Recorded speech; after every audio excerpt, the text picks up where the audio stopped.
Welcome to Space Chase, a Spelljammers campaign.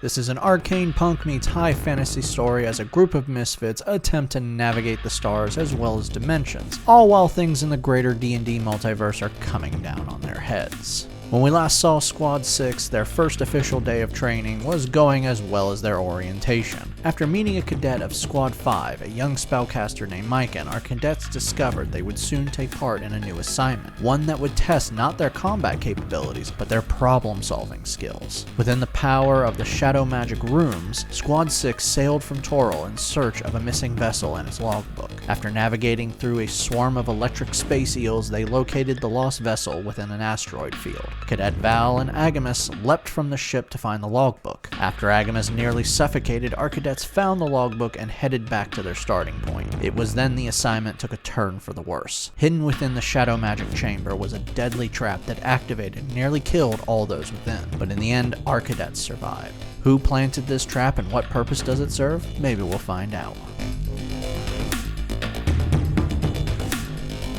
So before we get to introducing our new player and reintroducing everyone, I realized we forgot to do something last game. All of us forgot to describe what our characters what your characters look like, because all of you have art for your characters, so you already know what you look like and what the other players look like. As I just look over and there's Trin shoving LED dice into the camera. Because I got it to work. All right, so let's begin with our brand new player, Mr. Alan Blunt. Hello, I'm playing T'albonu Argentum. Tal for short, because your mongrel tongues can't pronounce it. And I'll be playing a silver Dragonborn Sorcerer. That's all, announcer. Continue. My name is Randy. I'm an alcoholic. I've been sober for 3 minutes, 60 seconds. Wrong meeting. Oh, I am playing Agamas Ambereyes of the Sharpscale clan, a Lizardfolk ranger. You want me to describe my character? You can describe your character a little bit. As you've said, Agamas is pretty forward-thinking, so he acts a bit different by comparison to most Lizardfolk. He's 6'2", 223 pounds, amber eyes, green scales, sort of the off-white, complementing him on the underbelly, that sort of thing. Sharp ridges along the back and head. He fights with 2 cutlasses. Hello. So I play Pena, a rogue, human male, 6 foot tall, age 40, wears typically grayish, blackish clothing, very neutral in color. Yeah, that was another thing. Like, the bosun actually mentioned you're older than the other recruits. Mm-hmm. And I'm like, oh, we forgot to completely even say that Pena's actually pretty old by comparison to most adventuring characters. Not old compared to most of the people in this show right now. Well, that's ageism. I'm not going turning to stand 40, for that. though. That is 100% ageism. Oh, God. He's only a couple years older than me, but still. I play Val or Valentino. Valentino. They are a Reborn Artificer battlesmith. They pretty much look like, I think, Sally from Nightmare Before Christmas, but they're not blue. And there's usually a command that you have to say in order for Val to change to Valentino. So, yeah, I was about to say, the last episode, Myken figured out that you're a construct. And you look pretty human until you take a closer look and like, wait, there's something not right about this. All right, so it has been 3 months since the last adventure you guys went on. And you've been training and other cadets have been washing out. So before we get into the adventure, I want to know, for the 3 people that were here that we've met at the very beginning, how do you think your characters have changed? Oh, well, despite the fact that Lizardfolk are superior to all other life forms, I've come to realize that those other life forms do have things to contribute, and they're maybe not as inferior as we were led to believe when we were children. Also, I love firearms. I was about to say several of you have already volunteered. I think Alan's the only one who said, why do I need firearms? I am the firearm. I'm going to just wear I don't wear armor, so I'm just going to wear a brace of 4 pistols down my chest. Like, what? last 3 months, Pena's been attempting his best to train and just get familiar with the environment. But he is at the same time still trying to be a little bit distant from people, not to the point where he refuses training opportunities or anything, but just social opportunities. He doesn't want to casually hang out with people or anything. He has been not reprimanded, but consulted with regarding his outward appearance and his affect towards his team members. And the best that he was willing to give to the bosun regarding that matter was, I will try to be less insulting. Yeah, Tardo has been a bit hard on Pena because of attitude problems that we saw very heavily in the last episode. I think you salted Mikan like 8 times in like 5 minutes. So I don't know. I guess you'd just say Val learned more things. I mean, I guess Val could mature a little bit. I don't know. Not really sure how to do that. yes, Val's the youngest member of this group. But right before the recording, you did some rolls for what Val's been doing in secret away from the group. And yeah, that's some pretty interesting stuff coming your way. But we won't discuss that till much, much later.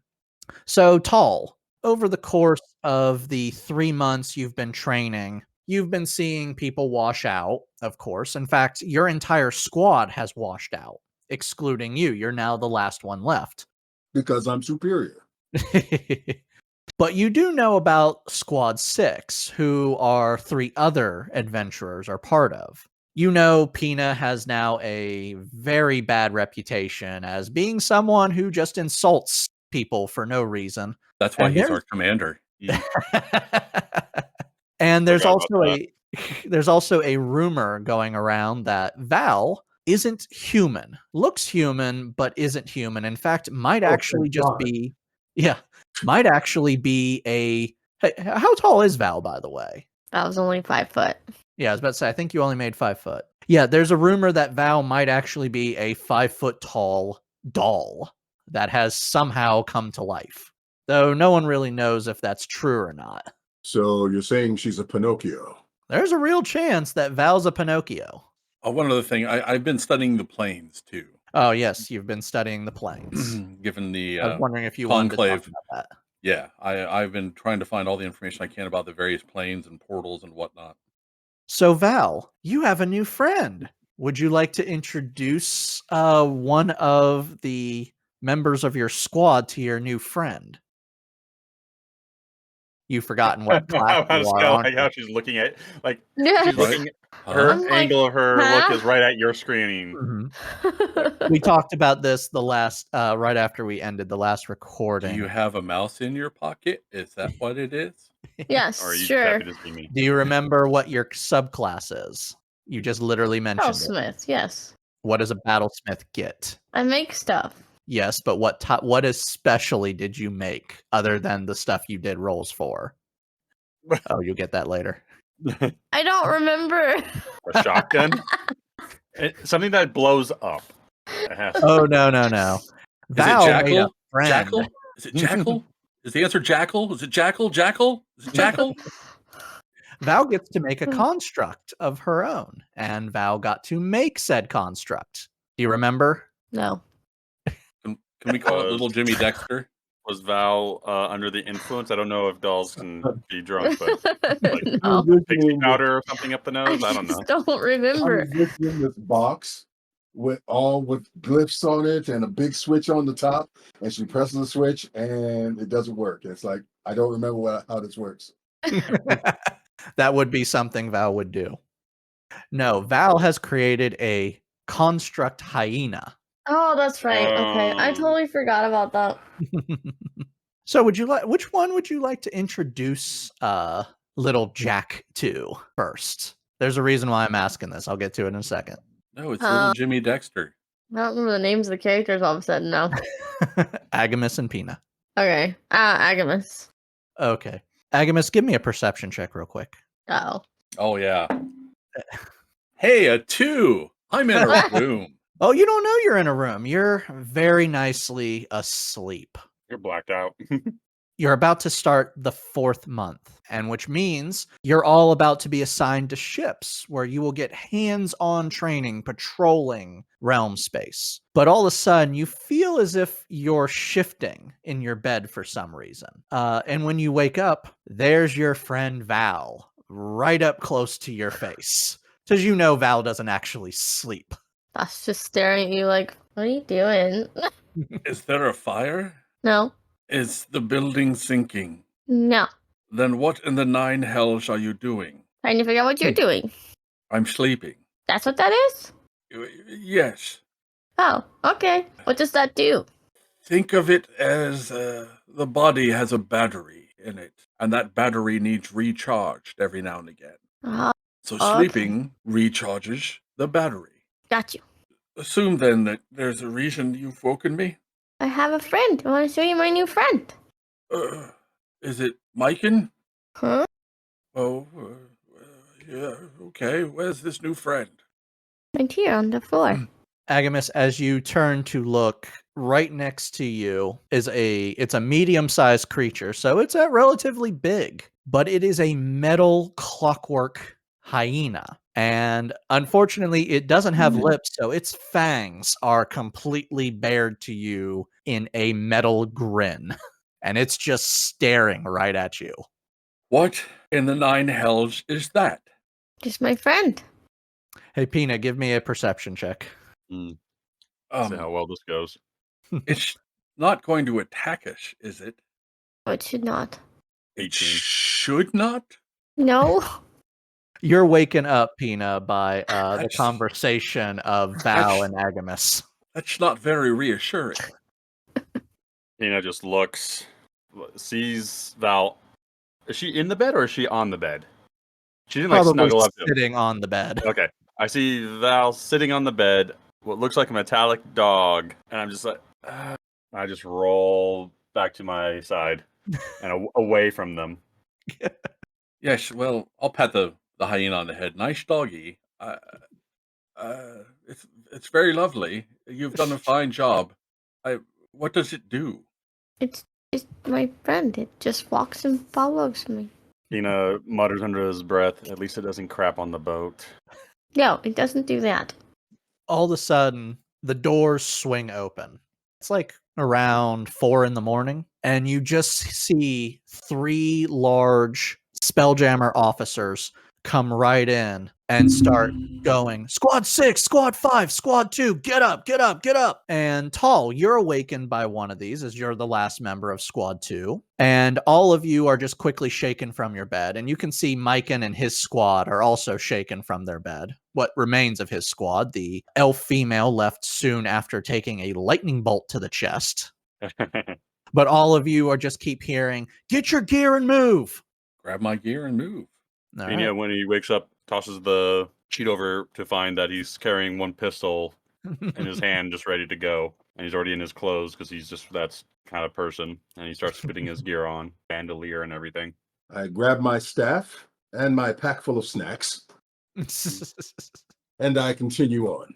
All right. All of you, including Squad 5, are led to the Sky Dock. And there's a lot of activity going on right now. The main hammerhead, the flighty foundling, that is a weird name. Wizards of the Coast, think of something better. And it's being loaded up full of supplies. And you see all of the main people there. You see Mr. Blip, who generally is supposed to be watching Val at night, going over supplies. Of course, Kick and Pip are working on the foundling. Even Boson Tardo is there, and she is talking to Petty Officer Winston Rybeck, the head cook, and is a male GIF for everyone who doesn't know. He is a hippo person. And unlike normally when you see him cooking the horrible food, he's armed. Like, he is carrying weapons, and he is going through some things that Tardo has handed him. She quickly then sees you guys and walks up and goes, "Morning, cadets. Did everyone have a fine sleep last night?" Until your louts woke me up. Yes, I did. I'll shoot a look at Val like, yes, ma'am. I had a fine sleep. Pena takes a bite of his breakfast jerky and just stares at them. Sorry to wake you up this fine morning, but as you all know, today is supposed to be beginning special assignments for more in-depth training. You 7 cadets, on the other hand, have been chosen for a special assignment. The 7 of you will, and all of a sudden she stops and looks over at the metal hyena. And that's when Mr. Blip runs up and taps her and says something to her. She just then quickly looks at Val and like, that's very nice, Val. Thank It you. doesn't blow up, does it? No. All right, because you're not allowed taking anything explosive out of the workshop. You remember that. Wait a minute. Yes. That's a possibility too? It could blow up? I audibly sigh and roll my eyes. Tardo looks over at you, Agamas. If Val has obeyed the rules, no, it will not blow up. Now, the 8 of you have a special mission. A observatory has tracked a comet heading towards deep space. They believe it is an adamantine rock, very rare. You are all tasked with retrieving this meteor, but there's a slight problem. It has a head start, and it is on a direct collision course with Hecteth, which I'm sorry to say is currently under control of Beholderkin. And when I say that, I mean these are not normal beholders. Beholderkin of wild space operate very differently from their planet-side cousins. They operate in groups and are very organized. Going into this territory would be extremely dangerous, but we do have something that can help. We have found a derelict tyrant ship. We have not secured it yet, but it is in the asteroid field above the planet. All of you will go up, you will secure the ship, and then you will take it to Beholderkin territory. Once there, you will retrieve the adamantine rock and get out of there and get back here. Petty Officer Rybeck will be in charge of this mission, as he has seen combat in space. The rest of you may choose an officer to act as his second, or you don't have to. But regardless, his orders are final. Do you all understand? Yes. Yes. Yes. Good. Now I will be happy to tell you that if you make it back, it's an automatic passing. Unless, of course, there is something to report that frankly would find you expelled. Once you get back, though, you will be free to enjoy the last few weeks of your academy life here, doing minor chores, but no real heavy stuff. Now, I'm going to turn it over to Petty Officer Rybeck and leave you in his charge. Rybeck, this massively wide, I keep forgetting what he actually is. It's a hippo. He is a hippo person. I keep forgetting what a hippo is called for some reason. I don't know. It's not as bad as last time. I kept mispronouncing bosun over and over again, even though I have it's pronounced bosun note on my computer. He goes, okay, you sobs, listen up. One team will go in first to secure the cargo hold. Second team will be with me to unload the ship, while the first team secures the rest of the ship and places the spelljamming helm in the command deck. So get any extra gear you're getting and get on the damn ship. Before you is a table with a bunch of extra gear on it. All of you are going to receive a climbing kit and a lantern of continual flame. So it's always on. All you have to do is just open it up and it sheds light. You're also going to receive a hammer each. And you also, on the table, you see a lot of rope, pythons. Then beyond that is barrels of water, oil, chests of food, firewood, and a box marked potions of healing. And literally all of you are told to start loading up the ship, and you quickly take off into space. Is the oil explosive? It is cooking oil, so Oh, flammable, that'd be- yes. Explosive, no. Ah, But you do all see Rybeck stop Val and say, no fire next to anything flammable. Do you understand? Yes. All I can think of is down Periscope. You think we're going to wake up and want a nice hot cup of lard? Well, you might, sir. It's a cold morning. You guys have been having Rybeck's food. There's a good chance that's what he's been feeding you. All right, so as you guys enter the asteroid field, you see something you're not entirely prepared for. Hiding amongst the asteroids appears to be a almost perfectly round asteroid. but you're heading towards it. And as you get closer, you realize it looks like an eyeball, like a perfectly carved eyeball. And behind it are 3 stalks tapering off into another eyeball each. It almost looks like a beholder. And that's the Tyrant ship. It is a very strange ship. It is literally a giant rock made to look like an eyeball. But here's the thing. As you're approaching it, all of a sudden the hammerhead you're on shifts and is now belly side towards the eye. Rybeck warned you guys, this does not have a gravity plane that you're expecting. That's all he says. And he looks at all of Squad 6 and you, Tall, and goes, your team won. Get down there. Directly below you is a opening into the ship. It's kind of off to the side, kind of hard to see from a distance, but you can see a floor. And they're literally setting up ropes on the side of the ship. Yeah, you're not getting to walk on board. You're jumping on board. So what are you guys going to do? You do have climbing kits that are good for rappelling and as well as climbing. So you can either just grab a hold of a rope and jump or slide on down the rope. That's very ignoble. I shall Misty Step onto the deck. Okay. I'll rappel down like a normal person. Don't be shaking your cute ass in front of me thinking that you're normal. You look better than everybody else around here. I will grab a rope and jump. Okay. Val, what about you? I'll follow everybody else. Are you going to use the ropes to slide down? You're Sure. going to use a spell or No, I'll just do what use the Pena did ropes. and jump? No, I'm gonna slide down. Okay. Pena, I need an athletics check from you. Athletics will be a 14. Okay, that's going to be enough. It ain't pretty, but you don't take any fall damage. You're able to hold on to the rope. I'll also say this, Val's new friend Jack could not rappel down. He'll come in a minute. So it is completely dark in here. There's no light sources whatsoever. The only light you have is the lantern light you all have received. Now, as you jump in, looking around you, it's very strange in here. You can tell that it was, in fact, a solid rock before something kind of carved it. And just looking at the walls, they are almost completely smooth. There is some distortions in them, but, it doesn't look jagged or anything. Like, tools did not carve this thing. And it's very uneven in here. Like, the floor is even, but the walls are kind of wavy. Currently, you're standing in a 20 by 20 circle. Well, almost a perfect circle, but there are little areas leading off to the side. Well, Pena, you're the leader here. Well, We split up? No. So I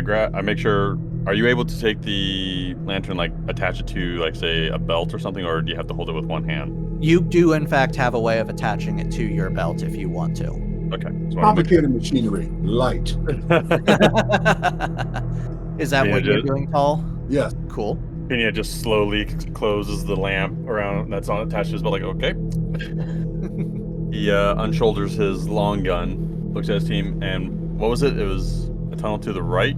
To your left, it looks like another circular room. Mm-hmm. And then to your right is a hallway that looks like it curves around. Okay. I'm trying to remember everyone's name. You've only been with them for 3 months. What the hell? I told you, my character has not been socializing. Agamas is me. Agamas. I always want to call you Agamegmar. All right, so I'm going to look at Agamas and ask him, or tell him, to check the room to the left. That's just a room. And I'll keep my eyes on the hallway. I will And- stealth my way over there. Okay. As you quietly move into the next room, it's much smaller than the one you were in, and it's almost a perfect circle, but then you see a hallway kind of intersects it and goes further down. I'll go take a peek down that hallway. Okay. Well, it's dark. I can't really see anything. So I'll Well, you got a lantern if you want to turn it on, but Yeah, you will basically nullify any stealth you got. yeah, So I'll turn it on. turning it on, the hallway curves a little ahead of you, and you can see what looks like almost directly after the room to your left, a hole in the ground. And the hole is pretty decent sized. It's about 10 feet across on all sides. All right, I'll head back and report that. The room is smaller, and then there's a tunnel that continues on in There's a large hole, maybe 9-10 feet in diameter in the floor.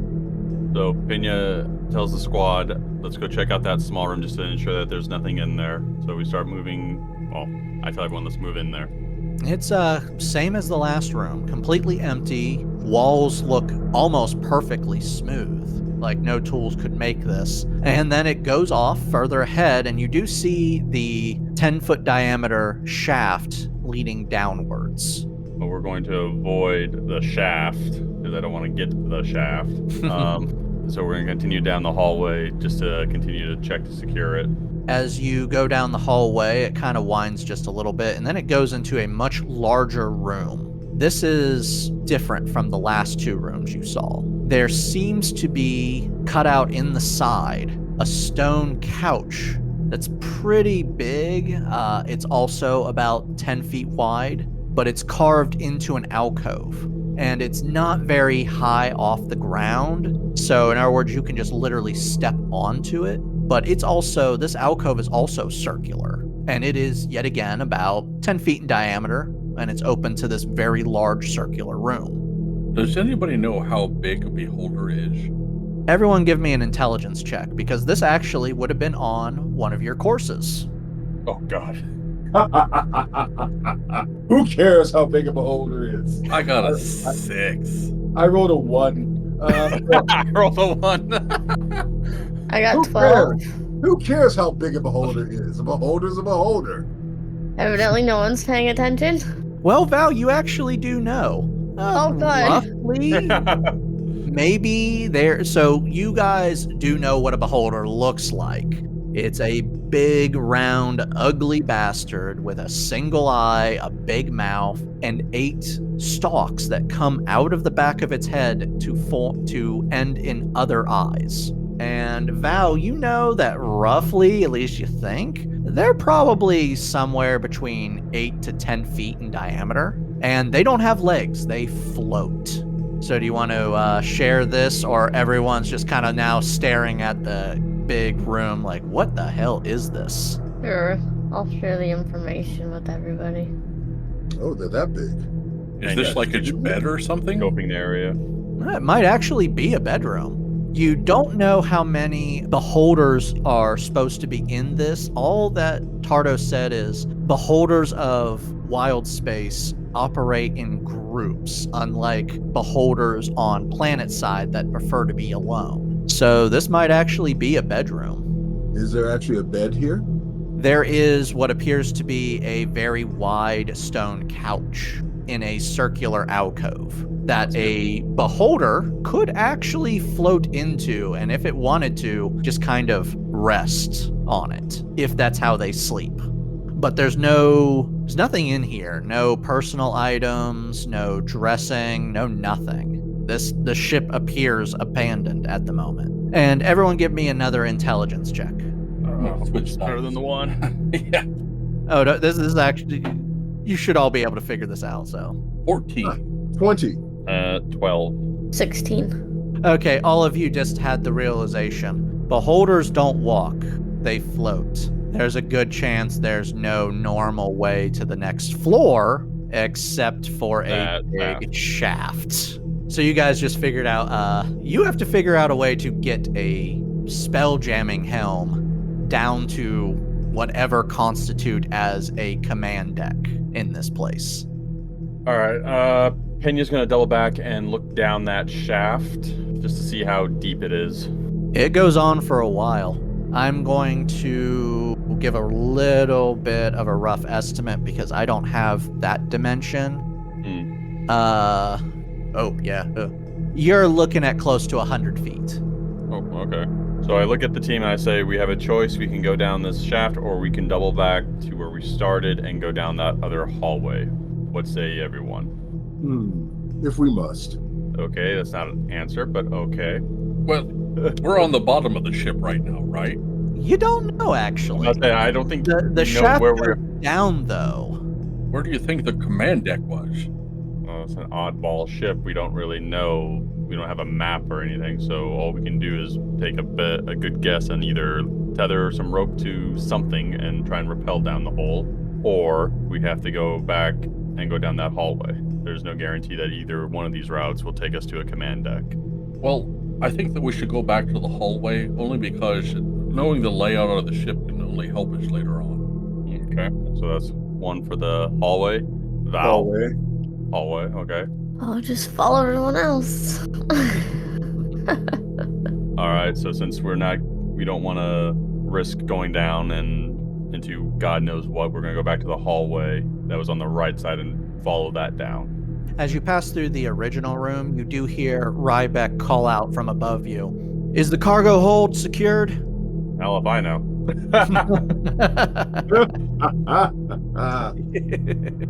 More focus on a strange ship, but okay. I guess how close is the ship to this place that we're at? The ship you guys came on? Yeah. It's about 30 feet above you. Okay. So he's asking us to tether our ship to this ship? No, he just wants to make sure that he wants to know if the room is secured. At least enough for Team 2 to come in. No enemies yet. He all of a sudden goes, all right, Team 2 coming down. Keep moving to secure the cargo hold.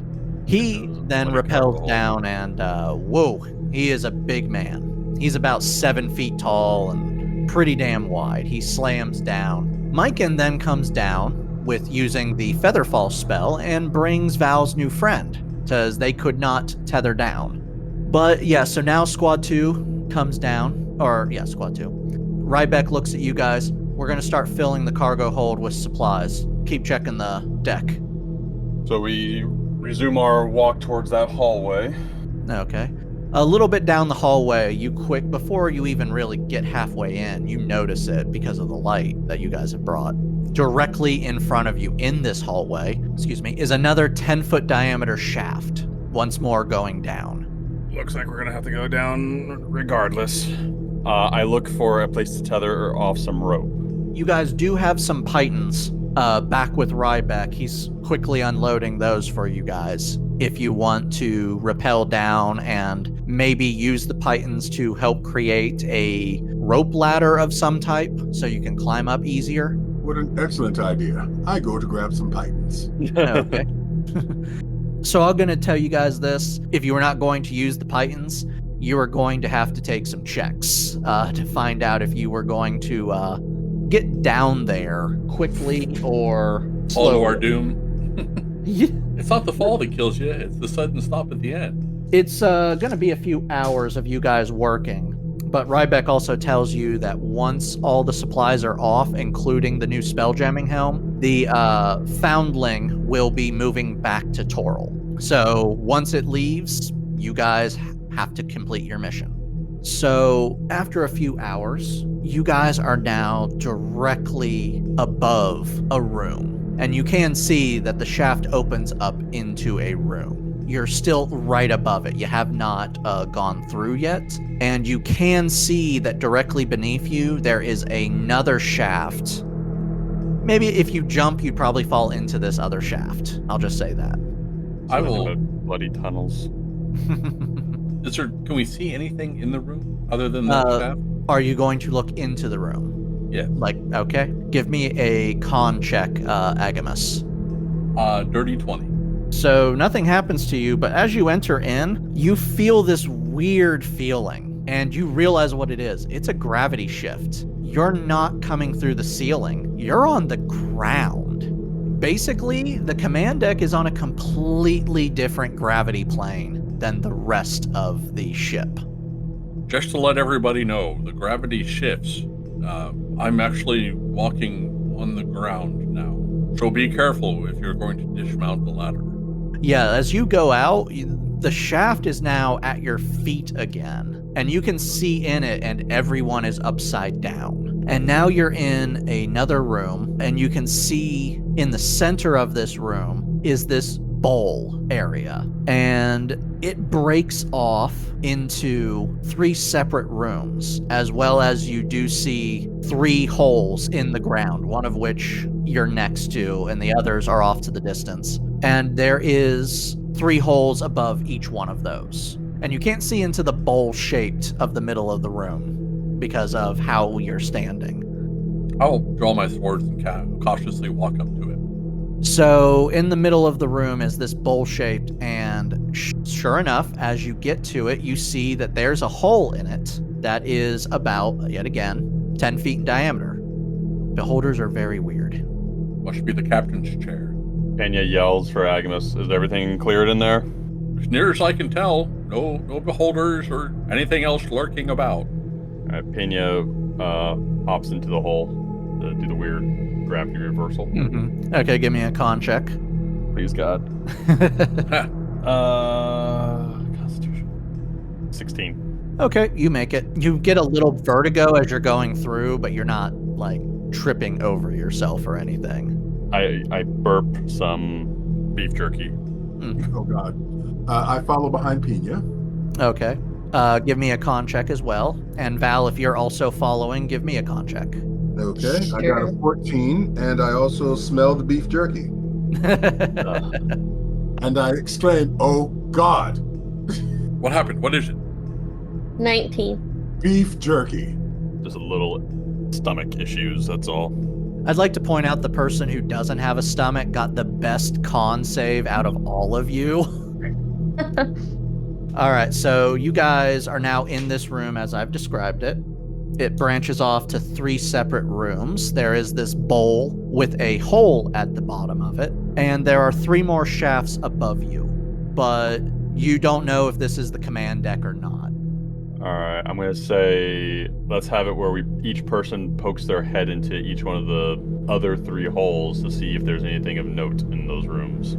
Just so you know, the shafts above you are about 20 feet up. Okay. The bowl you all can go to and just literally Okay. stick your head in. Okay. All right, then I guess we go. I start slowly moving towards the bowl with my musket in hand. All right, gonna look through. Yep. I'm just gonna tell you this. If any of you move through a gravity plane again, you're just gonna do one more con check, and then you should be used to it. So whoever's going to poke their head through the bowl-shaped hole, go ahead and give me a con check. 16. Sounds like we all are. 19. Oh God, 8. Kirk. Yeah. More just- beef jerky. I don't know much about human anatomy, but I don't think you're supposed to do that, are you? 4. Okay, Now I got so, a bad or 5. Sorry, no, I got a bad one. so Tall and Agamas, you're fine. Pena, you're about to puke and you're a bit dizzy. Val, you're just dizzy. You don't actually require food, so you don't have a stomach. Human anatomy is very inferior to reptilian anatomy, as you can see. Also, Damn lizards. Sure. I know that we lizard folk are the superior race, but you don't have a tail, Tal. Tao has a tail. It's just a short tail. But my scales are brilliant.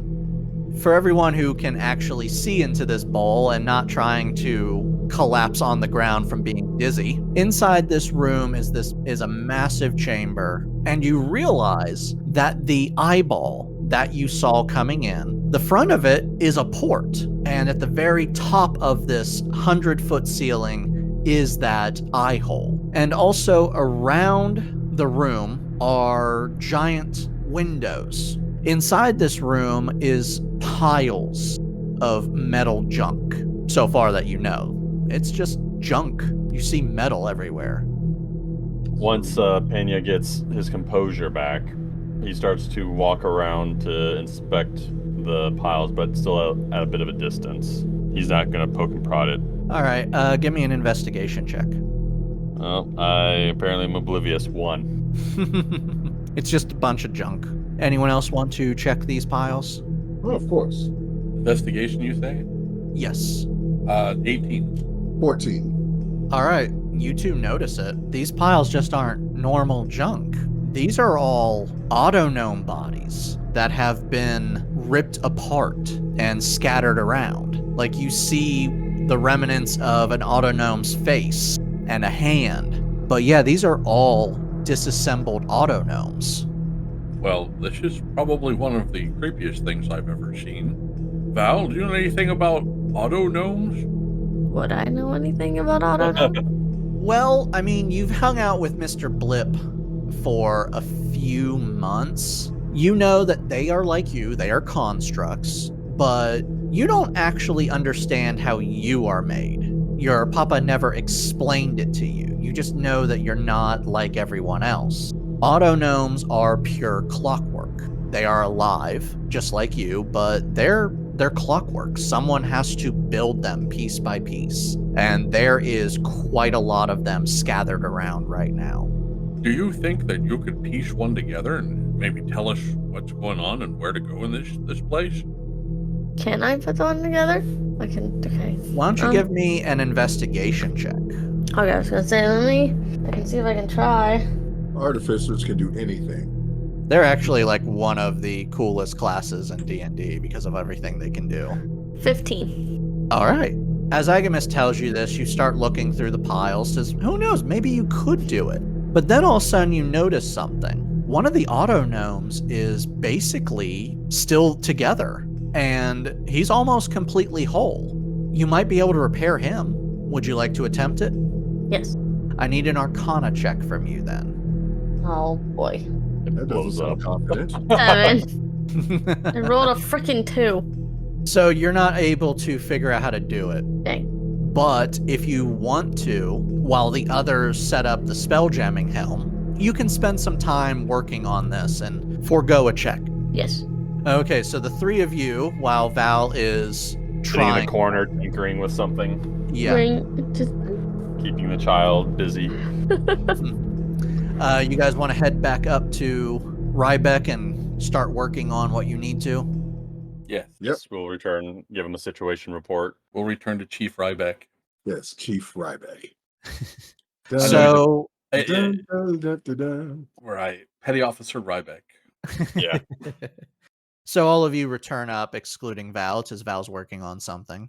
Rybeck has completely started setting up shop in the chamber that you found that you believe is the cargo hold. And he is starting to direct everyone into setting up a bedroom in what you also believe is a beholder's bedroom. And you guys do see sitting there is the spelljamming helm. He looks at you as you guys come up. Have you secured the ship? We found what could be the control room, and with a bunch of autognomes, and we left Val there to tinker with one. What do you mean a bunch of autognomes? They were clearly disassembled in a state of anger, maybe? I'm not sure, but they've been torn apart, sir. Oh, that's kind of creepy. It was very creepy. Effectively, you've told me you found a graveyard. We found a little face staring up at me from the floor, sir. That is, in fact, creepy, yes. Well, okay. Grab the spelljamming helm and get it into any place inside this command center. And I need someone to attune to it. So all of you know that any magic user has the ability to attune to the helm. Of course, I will use my brilliant skills of all the arcane and attune myself. How do I attune myself? You just sit in it for a little while. I'll tell you this, your first day at the academy, you are told that old spelljamming helms actually fed on the magical power and thus, metagame-wise, would burn spell slots. This effectively is much different. Once you attune to the helm and sit in it, you basically are the ship. You can feel everything going on inside of it, even if you are having trouble understanding what you're feeling. But you can will it to move very easily. But the only way to get it to move is to sit in this chair. So first things first, you guys have to lower it down into the area you guys found, place it someplace, and then, Tall, you just need to sit in the chair for a little while and it will connect to you. Okay, I sit and I pull out the bag of snacks. So you guys get it down. So while you guys are working on getting it in, where are you guys going to place it, by the way? So you have the deck with the autognome graveyard. By the way, Val, have you dragged that autognome you found out of the graveyard into the clear room, or are you just staying there and working on it there? Drag it out. Okay. Or you guys also have the 3 rooms off to the side. Which one had the large viewing port? That would be the autognome graveyard. I would put it in the graveyard. I concur. Now, I should remind you guys that once Tall is attuned to the spelljamming helm, He won't actually need to see where he's going. People will have to, of course, tell him, but you'll actually be able to sense if anything gets near the ship. Like, but that's how good it will be. We need to see where he's Yeah. going. Just because he can feel stuff doesn't mean I'm going to trust him just to go Right. willy I just nilly. want to make sure. He's not part of our team. Last time I kind of have faith with him, but this is a new guy. I'm like, Yeah. Anybody want to do a loop? no. I already opened enough with my jerky. All right, so after you guys get the helm installed on what we will call the hollow deck, because that's what it is hollow, or we can call it the graveyard, depending on what you feel like. All of a sudden, Val, the autognome you're working on starts moving, and it is fully awake, and it's kind of panicking. What are you hell is that doing, called? Dave? This is all highly irregular, Dave. Val will just look at it and go, whoa, calm down. What's wrong? Pena runs over with his rifle ready to pop a cap in its dome. No, don't touch it. What's wrong with it? I don't know. I'm trying to wait to see if it'll answer me. It's starting to calm down. It's looking around. Give me an insight check. And all of you can give me an insight check, except for Tall, who is currently attuning to the spelljamming helm. 6. That's a skill, I rolled right? a 3 after rolling a 2. My dice are playing Let's Count. 15. Nat 20. All right. Val, you're just seeing this little construct, which you probably have some feelings towards because you yourself are a construct and you just built your own construct. So you don't notice this. But Agamas and Pena, he's looking down a lot in a panic. Like he's scanning the floor area. Like he's not looking up. He's looking down. I'll tap him on the shoulder. Is there something that we should be aware of? As he goes to talk, he opens his mouth, but nothing comes out. And that's when he realizes he grasping his throat and he's trying to talk, but something is wrong. He can't speak. Is his voice box say- broken? That's what I was about to say. Val's gonna look at him and go, no voice box? Looks like he's just hitting it like, and he's confused, like he can't talk. Can I look around to see if I can find any other voice boxes or something to give to him? You can, but I'm gonna tell you this, it's pretty hard to find. Like you're not actually sure what it is. Darn. Maybe if Mr. Blip gets a hold of him, you two can figure out how to fix his voice. But right now it just looks like he can't talk. And Then he's can I, still scared.